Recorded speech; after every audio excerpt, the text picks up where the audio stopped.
technical terms, when she was with the Colorado Rocket Office. So, Teresa, I'll turn it over to you for a discussion on federal funding.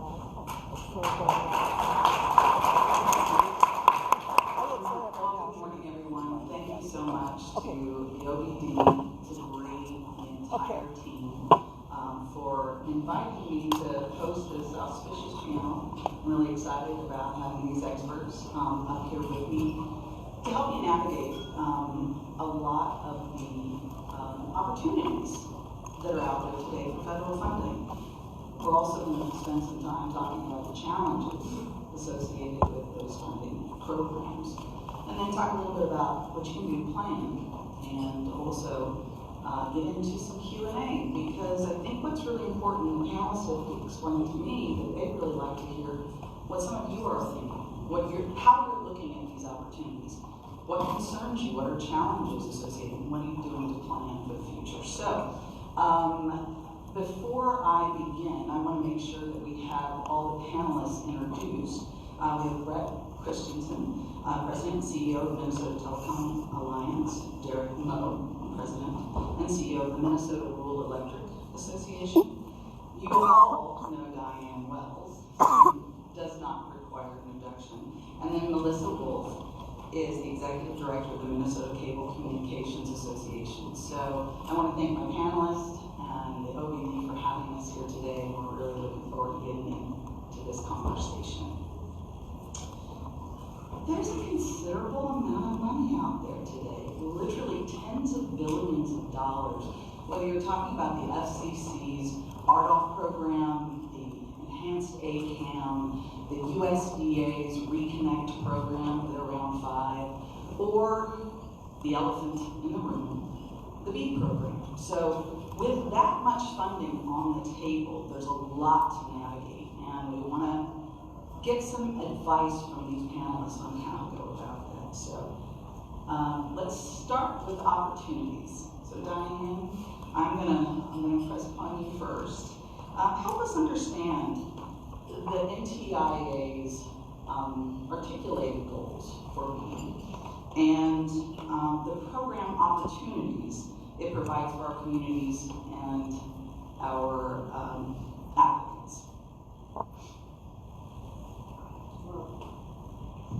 Thanks, Teresa.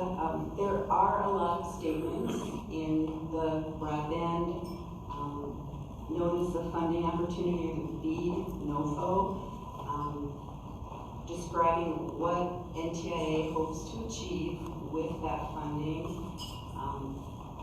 We pay attention to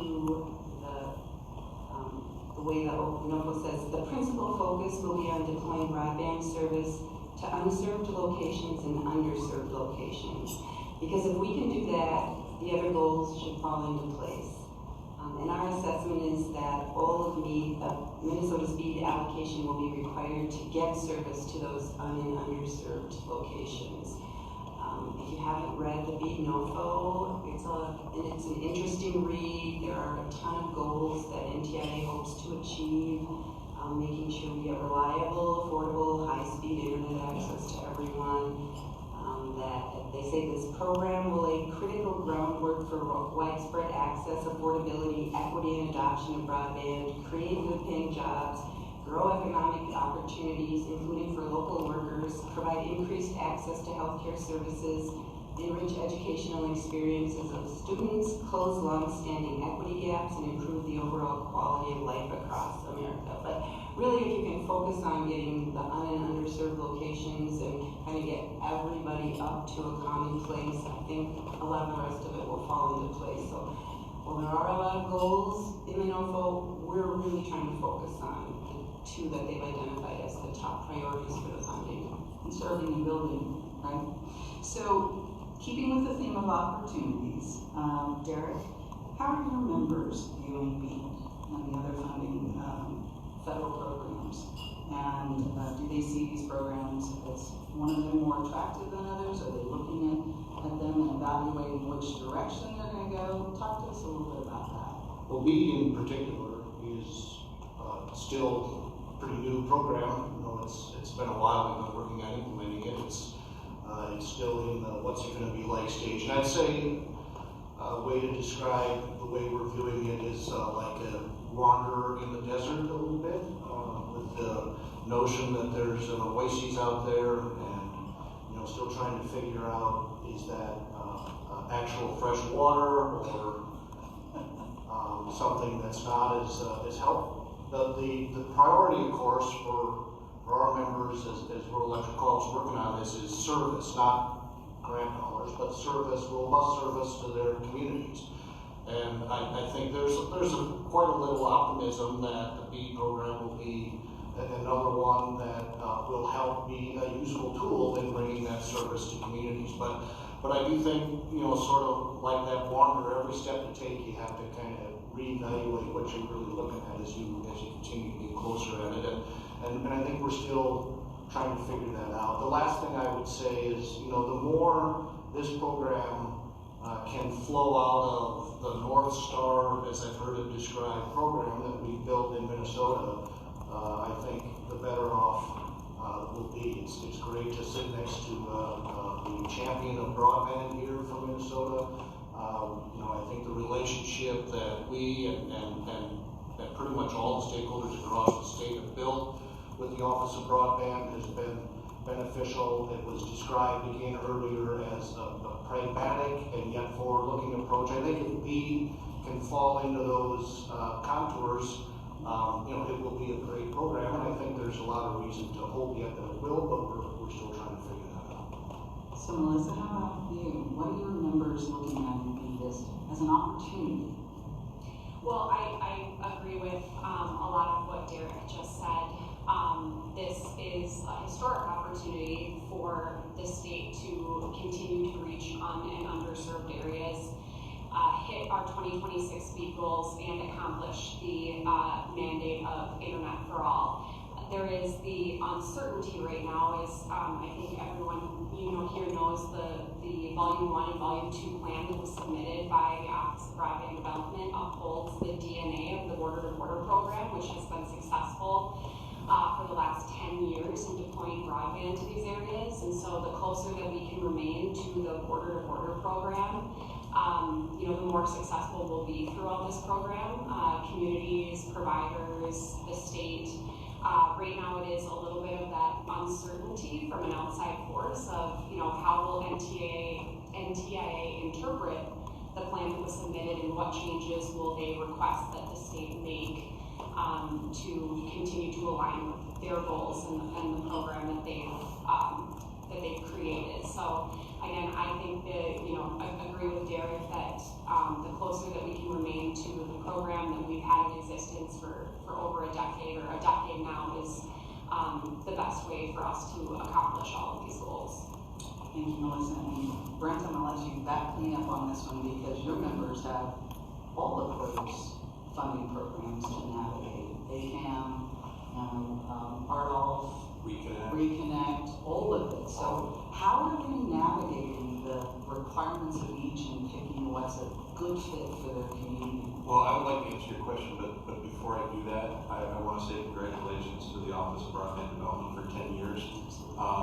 The Volume 2 plan that was filed by OBD last December was Diane's brainchild, so I can't think of anybody that we have at the state that was better equipped to write that plan and navigate that plan. That was a monumental lift that had to be done, and Diane deserved the award she got today, because she put in a lot of time and effort to get us to where we are. I will echo the things that were already said. In our plan, the plan that was submitted, and I say our plan because OBD is different than any other state or federal agency I've ever worked with. They have complete buy-in and complete support from all the stakeholders, everybody. There are no detractors for the Office of Broadband Development, and I defy any of you to find any other state or federal governmental agency that has that. And it is because of the collaborative spirit that they have built. So the plan, I say our plan because it's all of our plan that Diane wrote and OBD submitted that has the DNA of the Minnesota model in it. So my members are looking forward to that getting accepted. And we've had numerous conversations with NTIA. They understand, our programs are the DNA of BEAD, and to follow that as closely as possible, I think is going to get that out the door. And I was close with saying, this would all be really simple if they would have just dumped that money right into the border grant program and we don't do that. Sorry, Tom, where you are. Well, I think the panelists would agree. Wherever there is great opportunities, there's typically great challenges that come along with that as well. So I think that our audience understands some of these challenges, but I think that while each of you are looking at, the elephant in the room, the BEAD program, there's a framework there, right, Diane? There's a lot of things that the states have to follow. And I want you all to remember that some of this is directly from Congress. This is not always NTIA interpreting the timelines, some of the requirements for outreach, and the specific aspects of the program were directly articulated by Congress. So, Diane, as you're looking at that framework that you've been given, and as Brett brought up correctly, you've committed that to the IPV2 on how you will run your grant challenge process for BEAD, or grant process for BEAD, and a challenge too, for the matter. But as you're looking at that, what are the biggest concerns that you have, having a decade of experience in an effective grant program to deploy broadband? What are you seeing as the push-pull that you're about to embark on? Well, we have embarked on it. We're trying to keep the volume 1 and 2 as close to the border-to-border and lower population density programs as we can, but we're getting pushback and we're trying to negotiate through that. And so, what I'm seeing is, yes, we have this federal framework, and then the states can put their fingerprints on it, but there isn't always consistency. And so NTIA is holding the line on some things that we're still trying to break through. And the other issue is, with the federal government and the states both having input, there isn't a big vision of how this is supposed to look, and that, I think, is causing some problems.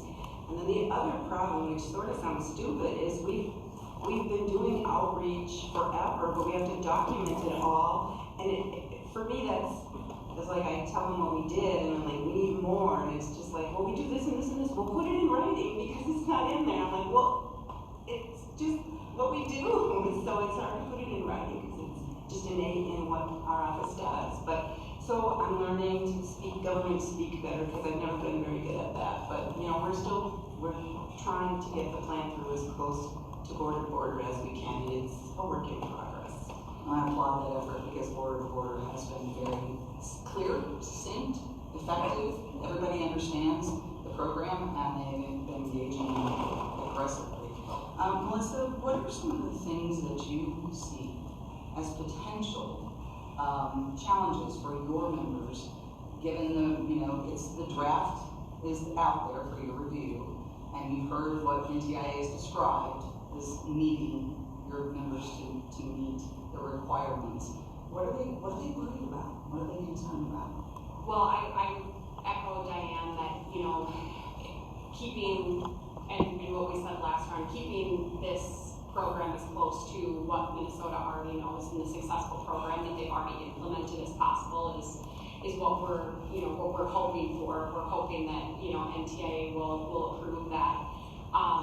My members definitely have, and Brent mentioned this as well, but that diversity of already participating in a lot of federal programs that have different guidelines, requirements, regulations. So many of my members who have participated in a lot of those federal programs, RDOF, CAF2, ARPA, Reconnect, they do have that experience trying to navigate all those programs.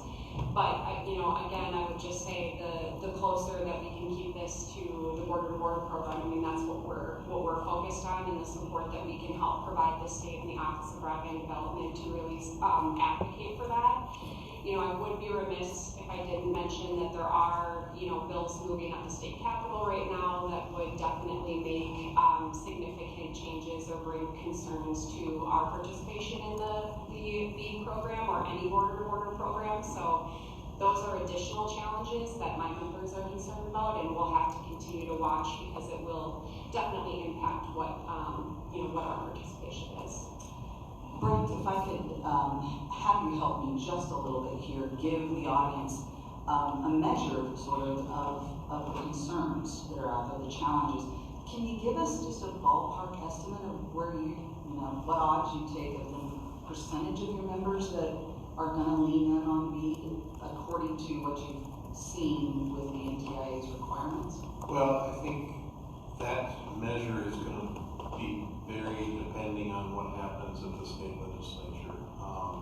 If things go the way they're going right now, I think we have a history of a lot of participation. If you go back and you think back, and there are a few people in this room that were around when this program was created, you think about going back to that. It came out of the first ultra high-speed broadband task force, and I served on that task force. And I walked into the room the very first meeting, and there were 22 other people there. And like a good lobbyist, I looked around the room. I started counting votes.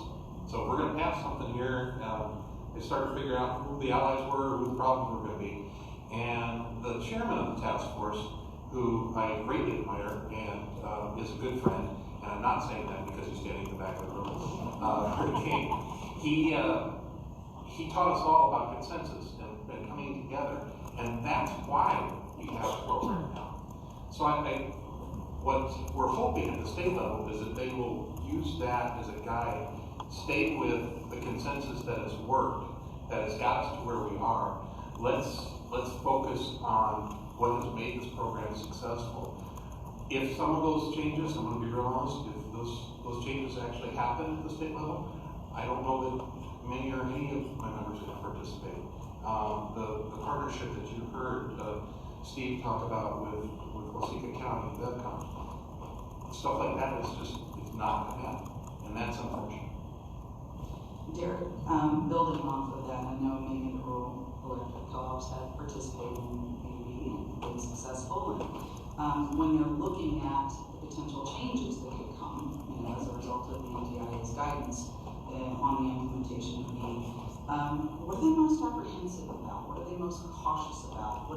What's keeping them up at night when you think about trying to apply for this funding? I think there's two things I would highlight. We have 6 rural electric cooperatives across the state that are actively engaged in providing broadband in their communities, and some others that have looked or are looking at whether it's something they can assist with.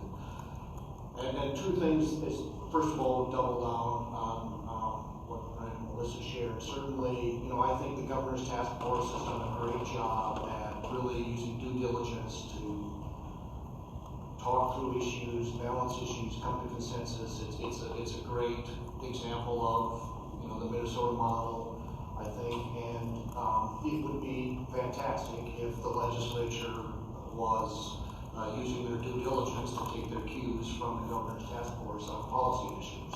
That would be very helpful in the eyes of our membership. So we'll see how those debates turn out, because that will be important to what the costs are associated with taking these dollars. The other thing I would point to is I think that there's, in terms not associated with the legislature, but there's also one of the tensions around building this program is the desire to serve everyone and be able to say we've accomplished that now, as compared to the desire to build out robust service that provides, say, 100 up, 20 down, was quoted earlier today, as sort of a good standard for the future, not just for the next 6 months, but for the next decade or so. And so how is that tension going to be resolved so that, you know, can you get a program where you're able to put in technology and spend dollars on technology that's really useful for the longer term, because that's definitely what our members are interested in deploying, is solutions that are going to stay there and be good for a long term. Thank you. So I want to throw out some terms that I have heard across the country from our rural telecom members and our rural electric cooperative members. They get nervous when they hear things like, we're getting the weeds a little bit here, BABA, climate, Davis Bacon, things of that nature. When they hear those terms, if they don't understand what they have to do to accommodate those things, they get very nervous. Diane, I'm going to start with you because you're navigating between NTIA and the VP program. Can you give some guidance on how or why maybe applicants shouldn't be so concerned that there is or there isn't ways to work through that effectively, those big scary terms effectively? I think we don't have answers on all of those yet. Some of the issues that were highlighted early on seem to not become issues like, Buy American, Build American. But again, there could be a component part of that is an issue. What we would hope to do is be able to put together a list of how the program differs from traditional border to border, or what you're going to have to do if you want to be an applicant, so that providers or ISPs or community partners know ahead of time what's going to have to be done by an applicant or a grantee, so that they can choose on the front end whether to apply or not, and don't put that money into preparing an application that they then decide, oh, I really can't do this because of the costs, or get to the point of going through the whole process, getting selected, and saying, sorry, we can't do it, because that would be the worst outcome. So ideally, we'll have kind of a checklist so folks know ahead of time what's going to be required if you participate in the program. Well, hopefully we'll hear from the audience later, but from the panelists, are there particular topic areas that you want to, at least share with the group that you are concerned, your members are specifically concerned with, that maybe that kind of guidance from OBD would be helpful? I would say all the things that you listed. Cybersecurity is obviously a big issue that our members are talking about now, and putting their plans. They have to have plans in place already anyway. So that's a big concern we've got. The majority of MTA members they're small companies. About half of them are cooperatives. The other half are family owned and privately held, publicly traded. So they don't have the big resources to tackle that. So the checklist that Diane was talking about is crucial, and the fact that OBD is getting ahead of and staying ahead of this stuff is going to allow the smaller providers that do the most rural parts of the state to be able to succeed. So very grateful for that. Yeah, it's overwhelming, really, for small organizations, again, similar to what Brent just shared, rural electric co-ops are community-based. They're operating out of an office you could probably drive to in less than a half an hour. That's where their whole staff resides, sometimes less than 20 people. And so, they don't have a team of folks that can study these criteria ad nauseum and then make a decision. So certainly having the help of border resources, and then just in general, it's a hurdle. It's just acknowledging that Edmonton is going to partner with us on some of these, and that's so you partner with folks, but trying to just figure out what all of these requirements are is definitely a real life hurdle for our members. Just to try to make good decisions. When do you have enough information to try to make a good decision? Is a sort of a constant challenge. Melissa, I'm sure the cable companies look at this. Well, going back to, a lot of my members having participated in several different federal programs, but they all have looked different. They've all had different requirements. So I, totally agree. And I think Diane hit the nail on the head. And in fact, I think in one of your Volume 1 or Volume 2 plans, there was a comment that the sooner providers know what is going to be required and expected of them, the better, because that is what is going to determine their participation in this program. So having having that information very clearly laid out on what will be required of providers, not only while they, while they take this money, while they deploy it, but beyond the build, and what will really be expected and what that means. That's when providers will have to, really assess that and make the determination if they can participate. So having that up front before we get into what becomes challenge processes and then actually sub-grantee rounds, I mean, that it's going to be crucial to have that information. Absolutely. Well, you guys are starting to touch on the next topic, which is, we've identified the opportunities to serve all. We've identified some of the challenges. Let's talk about planning. What's the next step? So, Diane, what is the Minnesota OBD's already doing to, so many things you talk about all the time, engage prospective lead applicants so they're prepared to participate and kind of whack-a-mole with all of these scary things and get that out of the way. I know you've got a plan. Well, we try to be available and talk to folks, providers, communities. Brings up at the legislature, running into representatives of all of the organizations all the time, and so we're taking that in, and it seems like we need to be holding firm on what we put in our original Volume 1 and Volume 2, and we're trying to do that. We've submitted our hearing on Volume 1. We haven't heard back from NTIA on that yet, so it's kind of a waiting game.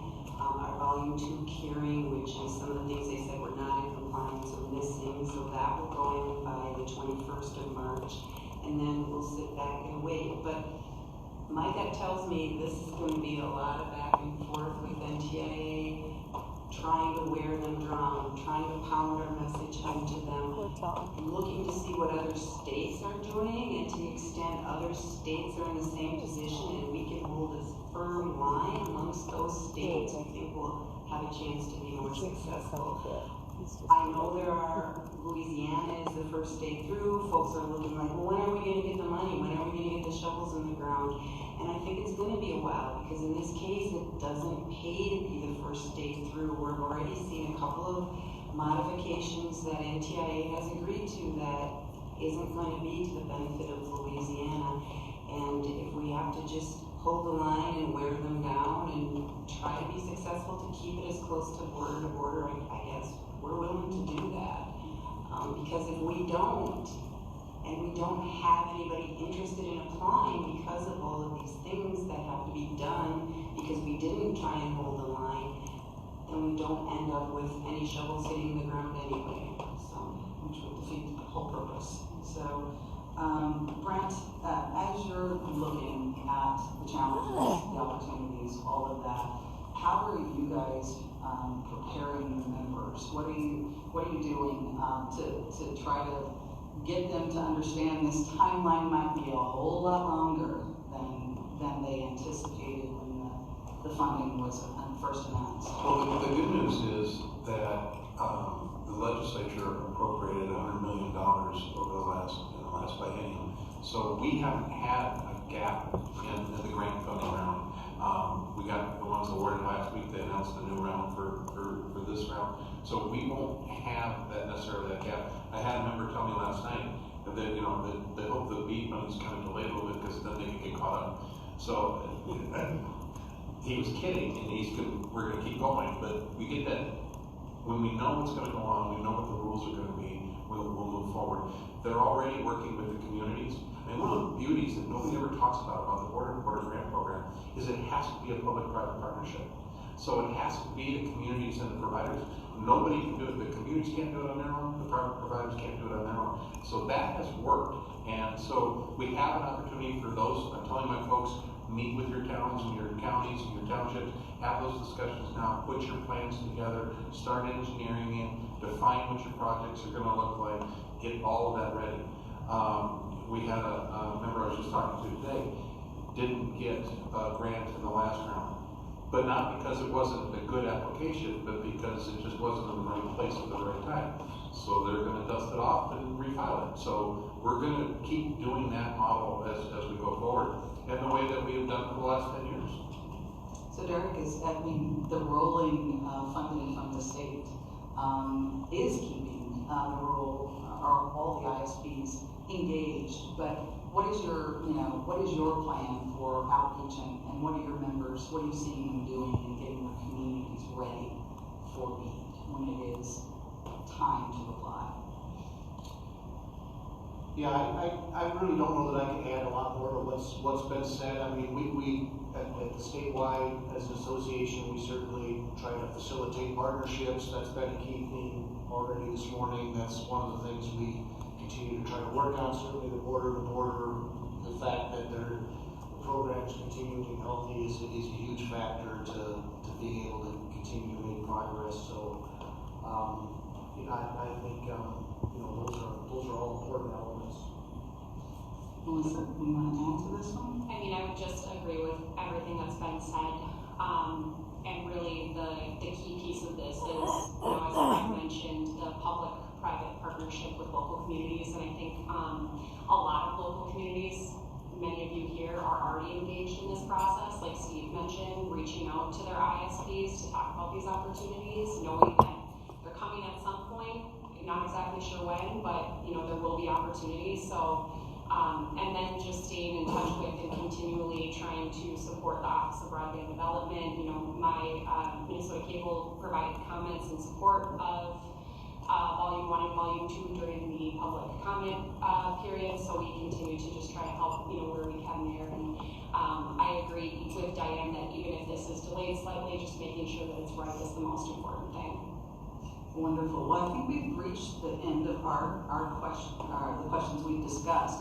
How about we open this up to the audience for some questions? I know the panelists really wanted to hear from you all. I know Minnesota is incredibly engaged. A lot of this information you guys may already know, but what are the things that are bugging you? What are the things that are sort of, the short hairs on the back of your neck standing up? What are you concerned about in this next phase, potentially with the BEAD program?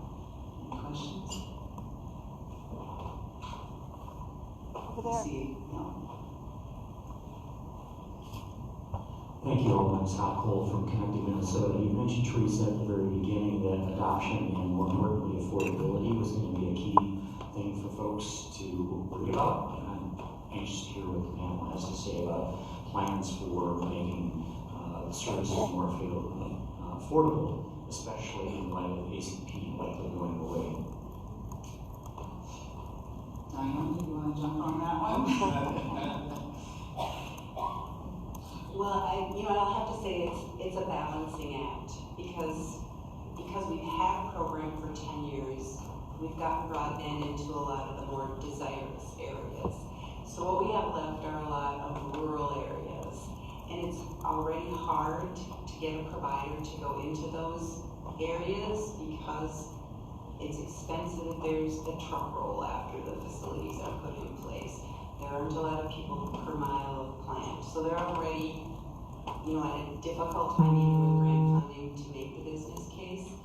So, what our proposal is that the rates have to be below the FCC's urban rate comparability standard, which is the standard the FCC uses for its affordable rate levels. And then we also require the provider to offer the same rates in that subsidized or grant-funded area that they offer in the rest of their service area. And then we defer to the digital equity plan. If there is a desire that locations that are low-income households can afford service, it be looked to in the digital equity plan. We've also made the point that the example in the NOFO is to have a $30 rate so that the ACP, when it existed, would reduce that rate to zero. NTIA's proposal is that with ACP going away, how are you going to show that the providers are offering affordable rates? And our counter to that is, if it's important that those low-income households be subsidized, which we do think it is, it shouldn't be on the backs of the providers, those rural small providers in many cases, that are willing to go into those areas and will provide great service, to also have to cross-subsidize from their own earnings those customers. It should be done the way other social programs are done, like LIHEAP, like free and reduced lunches. It should be from the general base of taxpayers. You know, if it's important, it should have that subsidy. And so hopefully Congress figures out a way to do that. But we don't think it's appropriate to mandate a rate that ends up being free to customers when that subsidy is on the back of the provider. Brent, did you want to add something? I would love for somebody to tell me the definition of affordability. If you get 10 people in the room, you're going to get 10 different answers. So that's a good question, Scott. I just don't know how it should be framed. I will tell you, for my members, we serve the very rural parts of the state, and the vast majority of my members receive universal service funds. They used to be for telephone service, and now are for broadband. And they have build-out obligations to that, speed obligations to that, and that's what makes it, in our minds, keeps broadband affordable. We think that a lot of the low-income programs are great. I was never a proponent of ACP. It was a short-term solution to a problem. It was never intended to be long-term. We have a long-term solution. It's called Lifeline. And if they could fix the Lifeline and put the benefit from ACP into Lifeline and then fix the contribution base, this would all be gone away and we would never have to worry about it again. In my opinion. Melissa or Derek? Oh, Buju. My name is Sally Fine. I'm here with the Lynchlight Band of Ojibwe. And, you know, the beat has been something that we're definitely concerned about, and we definitely want to participate. And Diane and I have talked about ways that we can and the hurdles that we have. In my situation, we're one of the largest tribes in northern Minnesota. We have 10,000 members. We have our spaces, our reservation land is 60 by 60 mile area. We're wooded, we're forested. We recently accomplished receiving our 2.5 gigahertz spectrum. We have also received a grant from NTIA, the Tribal Broadband Connectivity Program. And we're going to deploy service in our tribal lands for our people, because a lot of our people, $30 is too much.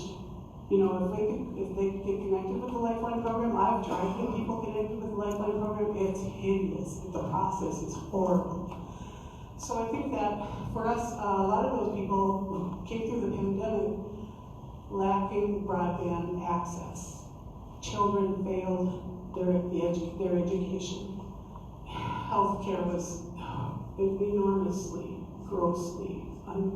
We had a lot of people pass away during that period because of lack of access to healthcare, lack of distance. We have distance problems in northern Minnesota. We also have many low-income families.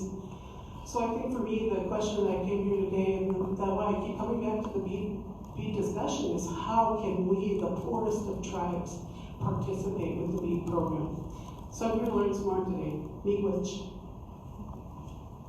Let me just clarify my Lifeline comments for you. I absolutely agree with everything you said about the Lifeline program.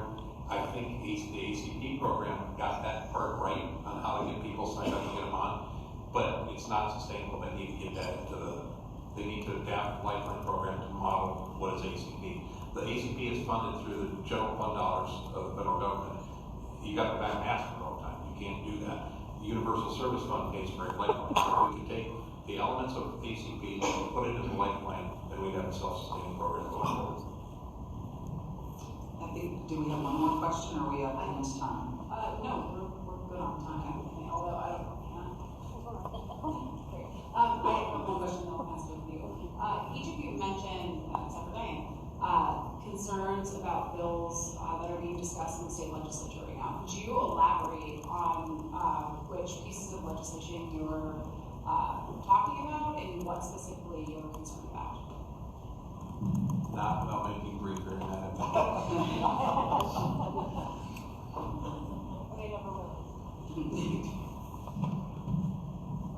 There are several bills that are moving through the legislature right now relating to broadband, and everything from net neutrality, where they have the Department of Commerce, who has 2 telecom analysts decide what is normal traffic management and what's a violation of net neutrality, and then we have the ISP to try to defend that.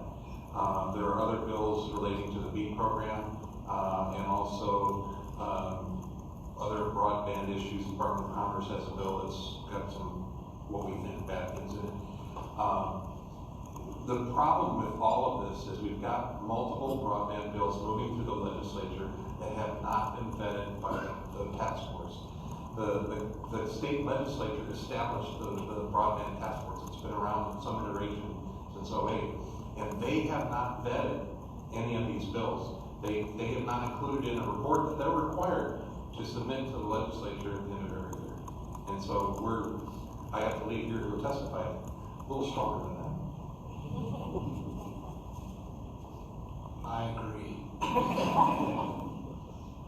Yes, I agree with Brent. So to just kind of reiterate, there is a plethora of bills that impact broadband deployment, underground excavation, how contractors are trained.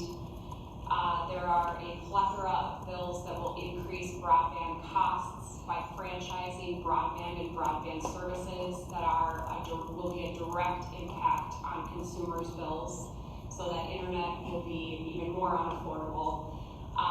And they're all, and I think, as Brent mentioned, there's a bill being heard today that makes changes to not only how BEAD will be implemented, but the border-to-border program. That have not been vetted, like Brent mentioned, by the task force, and are moving very quickly through a legislature that I'm not sure fully understands what the implications on not only the BEAD program, but any future border-to-border grant round or just private investment by providers, what the implications of those bills will have on all of those items. I've been signaled that we have 1 minute left, so.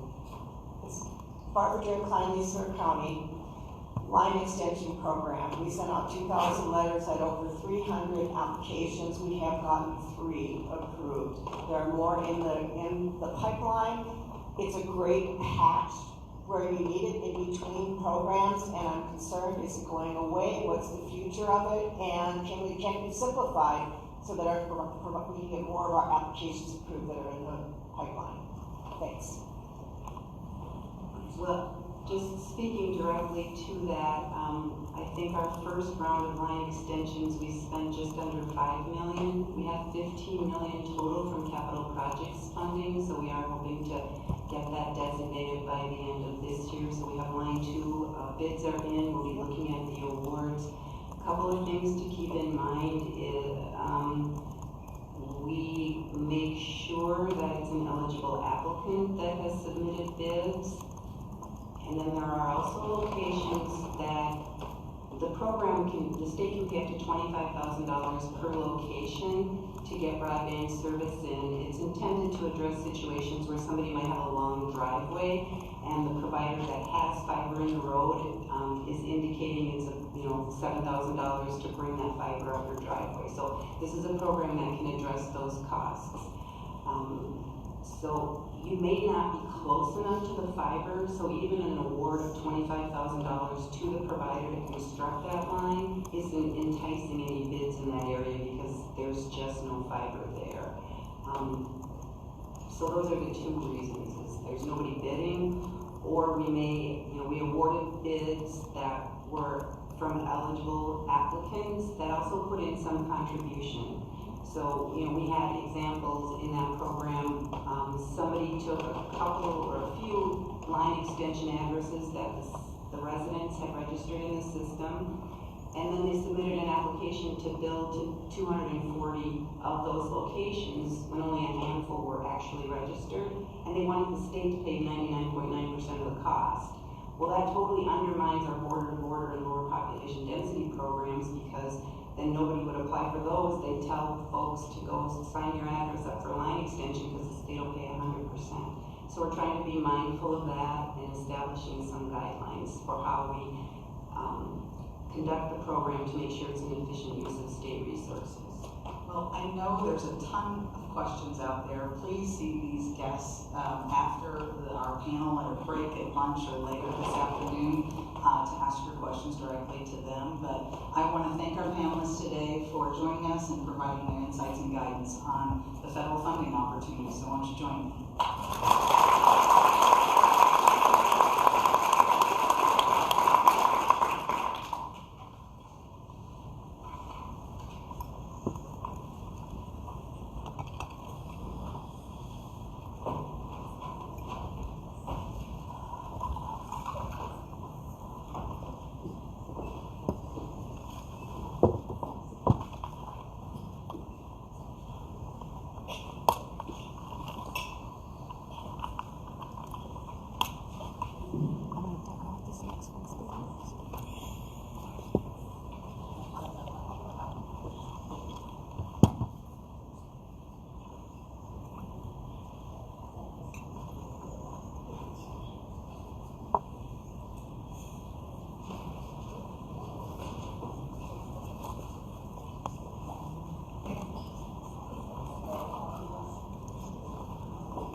The role of the task force and how it's evolved over time. So with that, if y'all wouldn't mind introducing yourselves and when your tenure of leadership, that would be great. Teddy, I'm going to start with you. Yes. All right, so we're going to start backwards. So my name is Teddy Kelly. I'm the Chief Technology Officer at Land O'Lakes, and I'm also the chair of the Governor's Broadband Task Force. I've been in the task force since 2019 as the chair. The first tenure was about 4 years, and that ended April of 2023. But decided just because I hadn't had enough, signed up for another 4 years. So no, it's been a lot of fun, but obviously kind of inheriting a lot of the good work that Margaret and Rick have done over the years, and we'll talk about it here in a second. So good morning, everyone. Good morning, everyone. My voice is a little raspy. I'm sorry about that. Margaret Anderson Kelleher. I chaired the Broadband Task Force under really the years of Governor Dayton, 2011 to 2017-18, and very excited to be with you today. It was great to hear that panel, great to hear them talking about what's going on today. In my role today in the world, I am the Chief Operating or City Operations Officer for the City of Minneapolis. 17 departments, including the IT department, they love that. And about 4,000 of the 5,000 city employees come under my watch. Good morning, still. And Rick King, I chaired the Ultra High Speed Broadband Task Force. Quite a name and a mouthful. Between 2008 and 9, it was a one and done. But some historians told me it was the 7th task force the state had on broadband. So I guess you can claim it's not the first. But today, so that was under Governor Pawlenty. Today, I am the chair of the Metropolitan Airports Commission and retired from CIO of Thomson Reuters.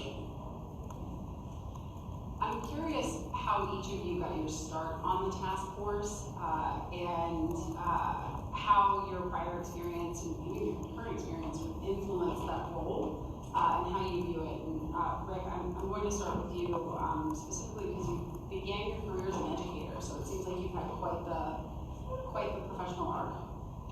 Well, there's always something to do about technology, and when I started in education a while ago, computers were the TRS-80. It was pre-Apple IIe, so if people out there know what that means, good. If you don't, forget it.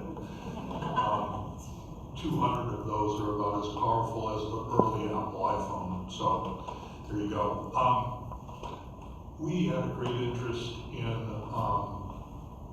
broadband as a company, plus me individually, because I could see education using broadband. I could see other places using broadband, like healthcare and other government services, but I couldn't see that happening without what we come to call border-to-border coverage. If everybody doesn't get it, you always have to have a backstop of some other method. And in my simple mind, we need to have good broadband coverage so that we don't have to have the other method. Now, that's going to be a long time coming, but it'll be generational. But we need to have the coverage done. So, you know, my goal was to further this, and we were agitating both in the city and the county, and then we persuaded the governor to present a broadband commission or committee task force. And of course, my reward for advocating was, will you chair it? And I said, sure.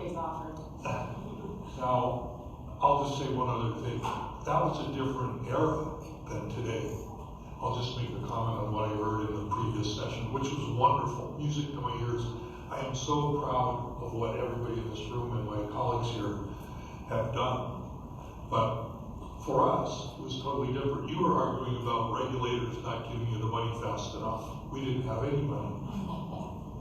There was no one to argue about money. There was no money. So if you couldn't persuade private interests, private companies to bring money to the table, it was a no-go. There were a few communities that were trying to do something, but it was a totally different environment. No money, no regulators. Today we're talking about, you know, how fast we can get the money, how much money we can get, the overlap, this and that, all legitimate problems, but certainly problems of a different degree. Okay, how do I get mixed up in this? I read Rick's report when I was in the legislature. That was the start of this. I personally have always been interested myself in technology, so I was always curious. I was Speaker of the House at the time, and I think Rick and others came to me and said, you know, we have this report, and we want to put into law what a standard should be for high-speed broadband. And we got it done. It was a crazy fight. I mean, I have to say, like, looking back on it, that was one of the harder fights of all of this.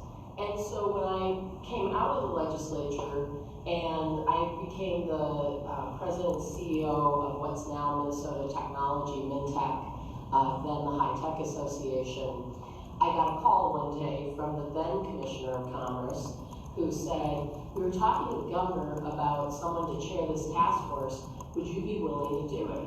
And I thought about it a little bit, and I thought about the good work that had been done by those 7 task forces before. And this is what I said. If you want us to just write reports and not get anything done, I'm not the person for you. If you want us to actually make progress on this question of getting border-to-border broadband done in this state, then I'm the person for you. So if you're willing to sign up with me for that, then let's go.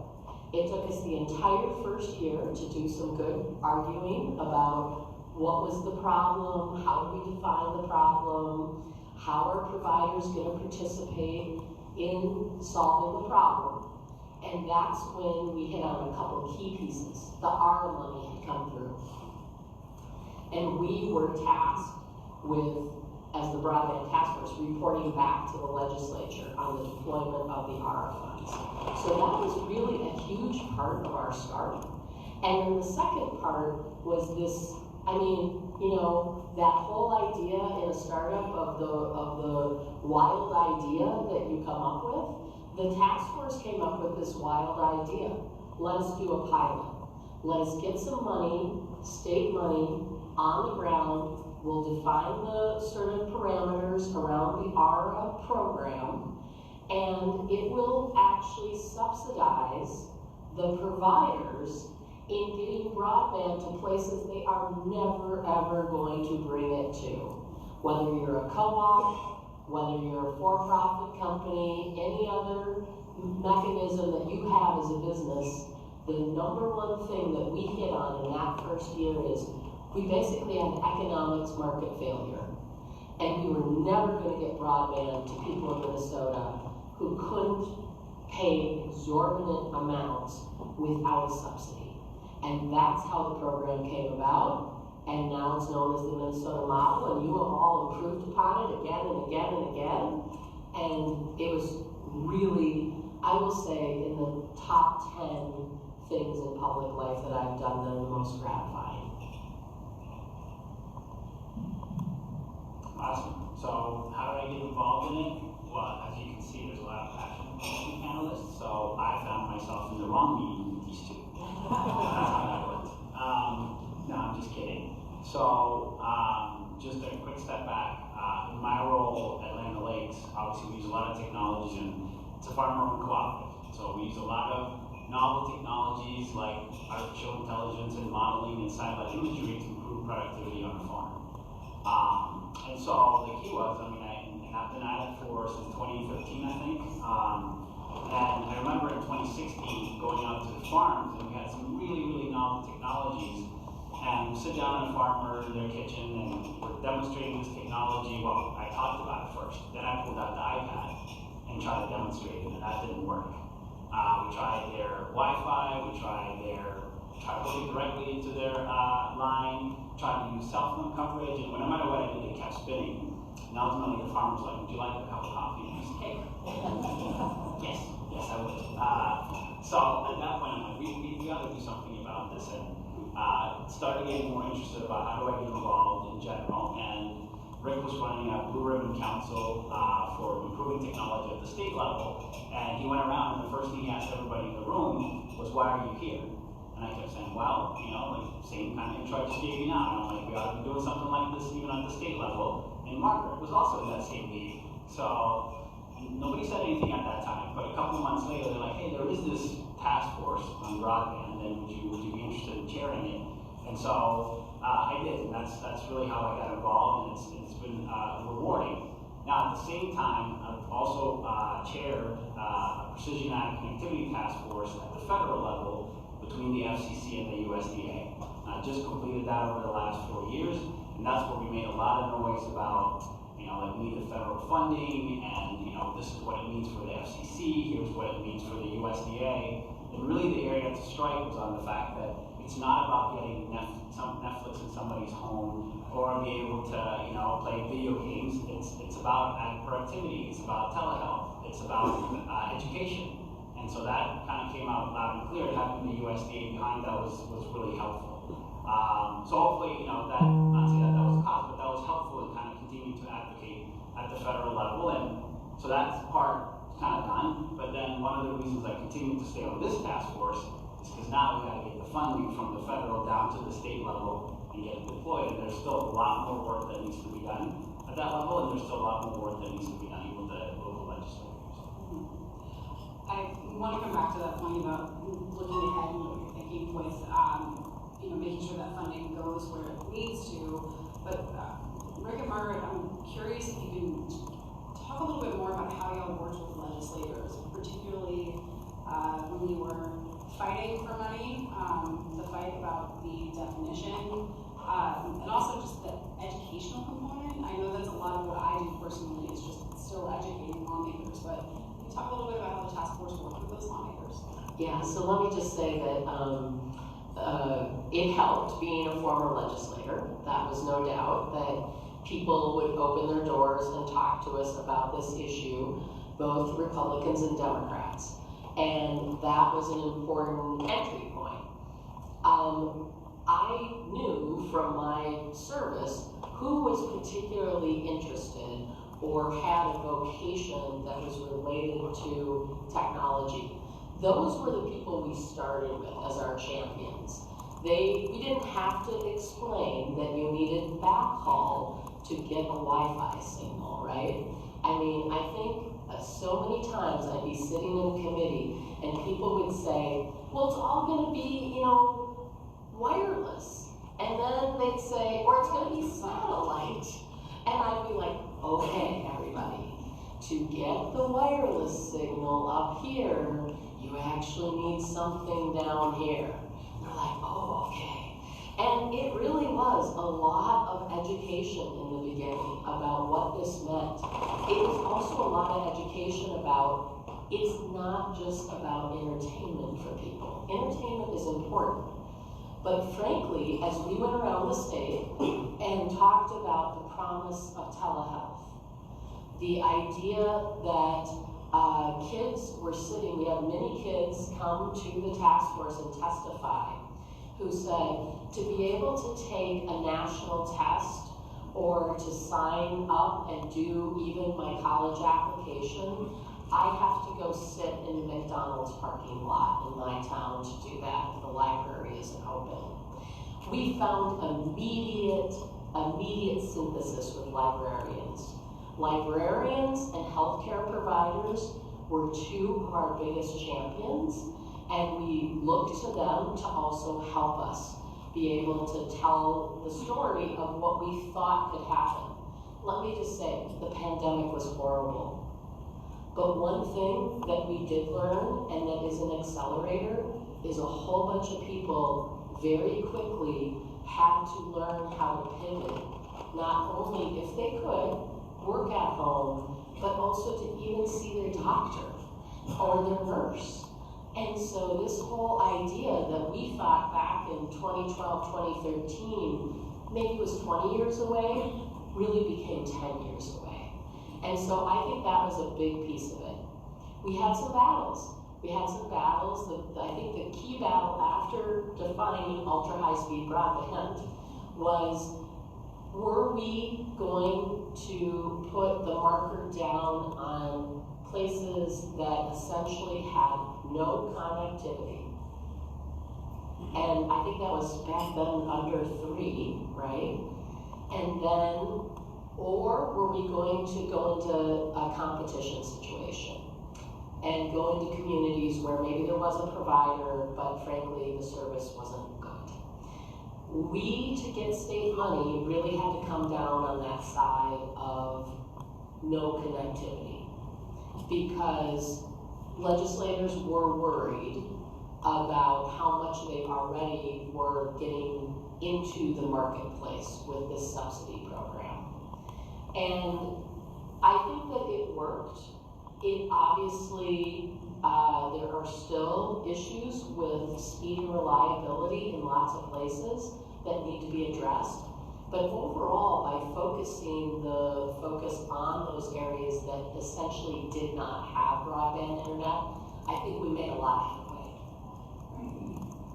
The education part was extremely difficult, I would say, in 2008 and before that, when we were doing the groundwork, because you have to literally think nobody knew what you were talking about. Today, there's committees that have broadband in their name, there's federal money, there's state money.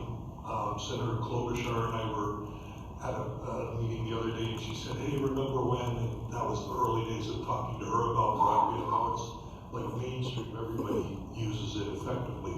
But then, we were persuading in the early days a lone representative who was very non-technical in Egan to support the bill, and a senator who went on to be lieutenant governor from Duluth, and she also said, I'm not a technology person. And the people that do technology in the legislature were very limited. We're a lot better off on that today too, but it was really hard to convince people what are you going to use it for. The report covered a lot of those things, a lot of policy stuff. What are you going to do when you can't do something with money? We do policy. We talked a lot about security, cybersecurity. We talked a lot about healthcare and education, all things that have proven to be true in terms of forecasting those things, and I think that helped prepare the state. But as Margaret said, she was the Speaker of the House and very supportive. The speakers have a way of making things happen when they really want to, and they try not to when they don't, because they got to use those chips properly. But the first state, I think, anywhere that had in statute a goal for broadband, so that goal was fought over by this group of 23 people that Brent described earlier. And in the end, by consensus, agreed that the goal would be, believe it or not, 10 to 20 down and 5 to 10 up. That was the big glorious speed level. That was when? That was in 2009. Yeah, which is still faster than the federal standard. Yes. But we didn't want to, just because the Fed said, walk, don't sprint, didn't mean we can go faster than them. But still, as I look at that today and I see what the subsequent groups have done, we've upgraded those goals, we've upgraded the timeline. So the idea in 2009 was meet those goals by 2015. So we gave a number of years to meet the goals. Arguments by a lot of people, well, there's no money. Well, that's an aspirational goal. You should point yourself to making that true. And a lot of people did a lot of good work, even though they complained about that. And I'm forever grateful for the support you had. People like Brent and Diane Wells, who was one of the staff members that helped us work on that. We made a lot of progress given that we had no money. Not even no money, but we met at Thomson Reuters because it was cheap, free. The state was not allowed to buy lunch. And we met all day. Can you imagine that? You had 23 people traveling all over the state to meet for these things once a month, and you couldn't buy lunch. That was not Diane's fault. Well, we just decided that somehow they'd get lunch at Thomson Reuters, and I wouldn't look, and no one would look, but we'd all at least be fed through the day. Totally different environment 15 years ago when that report came out. I would, just before I pose the final question to Teddy, it is interesting how y'all describe the evolution, because in many other states, the office and the grant program was an outgrowth of the CIO, was an outgrowth of existing committees or caucuses, but focused on more traditional telecommunications, or again, statewide infrastructure for technology. So this was one of the things that stood out in our research as being distinct to Minnesota, was how y'all how it came up and how you built buy-in, and it wasn't going through the traditional tech and telecom folks. I'll just make one point. At the same time, the state did not have a really strong IT department. It wasn't even a department. It was an office of enterprise technology, and it only had to do with the big telecom infrastructures for the state. It had nothing to do with anything else. The commissioner of OED, Gopal Khanna, was present in our meetings, as were the commissioner, Glenn Wilson was the commissioner of commerce then, and Dan McElroy was the commissioner of DEED at the point. They were part of the group, but even the state structure wasn't geared toward helping drive this. So, Teddy, looking ahead, we've talked about the history of the task force. We've kind of touched on how the role of it has evolved over time. But I'm thinking specifically about the recommendations from the 2022 report. But we've covered availability and connectivity throughout most of the day. What about adoption, usage, and navigation? Because that is a newer area for the state. Yeah, it is a newer area. And here's what I'd say. Here's the areas we're focused on today.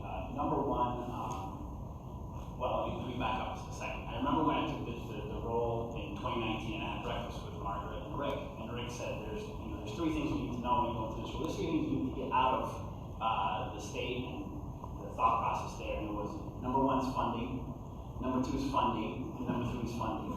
Oh my God, funding. So, but now we've made it huge amount of progress, so we don't have to, there's still more gaps there, and one of the things we're trying to address is when the federal dollars are gonna come here, and Diane mentioned it earlier, when is the shovel gonna go in the ground? And so there's this bridge you have to create between when that happens and where we are today, so a little bit of funding we talked today.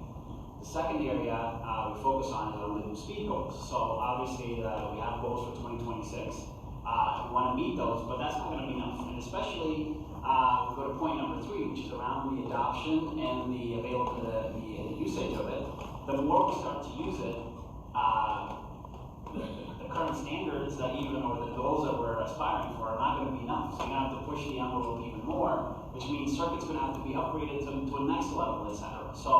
But the first thing we have to demonstrate is what does that really mean to have adoption, particularly in these areas where we're left behind. And they're left behind not because people didn't care, it's just because there was less people in those areas, right? So, and it's harder terrain to be able to get to. And so, but what we have to do is once it is available, how do you make sure that, number one, it is affordable, and what can we do about that? And then there's the adoption, and then when we talk about adoption and usage, like and then we go back to what are people doing with it, right? And so we have to be really clear about the economic development. We have to show how these communities are being vibrant again. And I sit on the board of Blue Cross Blue Shield of Minnesota, and I was watching a board meeting this morning, and they were talking about 50% of our members are in rural communities, and hospitals are having trouble. So we should think about doing more telehealth, and how do we help promote that? So, okay, well, it's all kind of wrapped together now, right? So, and so as now the healthcare industry pushes more for telehealth, the requirements on the bandwidth is going to be even higher. So we've got to make sure that those are the things that come out loud and clear. And Rick said it is a bipartisan, I mean, there's agreement all around, but we just have to make sure it stays at the forefront. We just have to make sure that, show the progress that we're making. And so therefore it's not a one and done thing, right? So I have heard it before where it's like, okay, so once we put this funding in, we're good, right? Like we got broadband covered. And it's like, no, not at all, right? So we're gonna talk about the next set of goals and how the technology has to support that. So it's gonna be very important, and that's why as a broadband task force, we shifted to now more having those types of conversation. And even the idea of digital equity is a regular standing agenda that we talk about all the time. So, and then the last thing I'll say is the relationship now. Rick was doing more awareness at the beginning of why this is important, and it was pioneering at that time. Margaret did a lot of advocacy and education, right? Now we're with the Office of Broadband Development. The first couple of years, I would say, is we got to make sure that we're fully funded, have the right staff, feel like we're getting there. So now we're working more in partnership with OBD, and how as a task force can we support the Office of Broadband Development? What are the types of things we should be looking for? Where are the stumbling blocks? Where are the things that are not working? And try to make recommendations to legislators in that vein. And so all of you here, if you have a topic that the task force should listen to, let me know, or look up all the task force members, because I've asked all of them to say, if there's people that come to you and there's a topic we ought to listen to, please bring that forward, and we will listen to it at the task force, so we can start to formulate what is the next set of recommendations. Now again, we never want to do just a whole brand new set. We want to take the ones we had before, adjust them a little bit, and then sort of prepare them to continue to move the ball forward. There are so many things that I would like to keep peppering, so many questions I want to keep asking all of you. I genuinely mean that, but we are standing between folks and lunch, so you're going to have to deal with me offline. But before we wrap, one brief piece of advice or parting thoughts, observations as we look ahead to the next phase. You first, Rick. I'm going to just start with a quick congratulations on 10 years for the office. I think Diane probably and I had a few chats about what an office might look like, but we never envisioned having it. So I would say keep looking, keep that task force going, keep looking, keep advocating, get the money here, get the right policies, and continue to lead the nation. We said in our report we wanted to be the top 5 in the U.S. in speed and penetration. I still want to do that. So I want to do this by the way of, and maybe you did this already, but anyone who served on a broadband task force, can you stand up if you're able? and give us a wave? I know there's a bunch of you. I can see you. Please stand up. Please, please, please. Okay.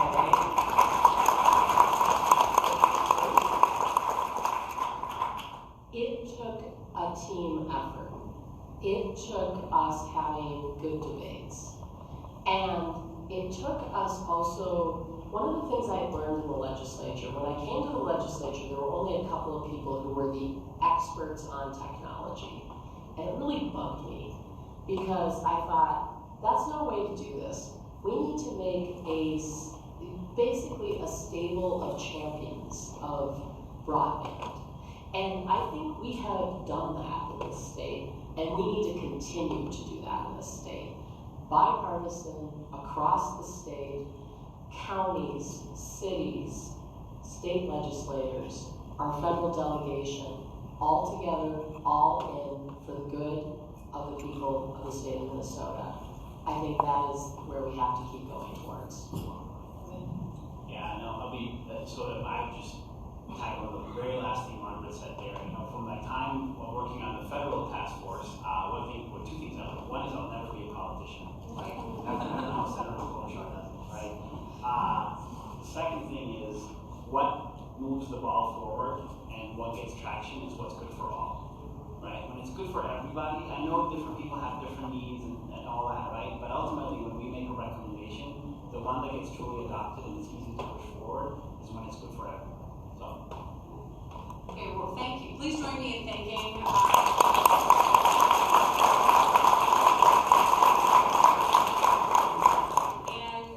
We are now ready for lunch. We are doing lunch buffet style, which you can go, sorry, flight attendant here, out the doors in the back. So please go grab a plate, come back in. If you have any dietary requests, please flag them for a server and they will help you. And one final thing, I'm going to let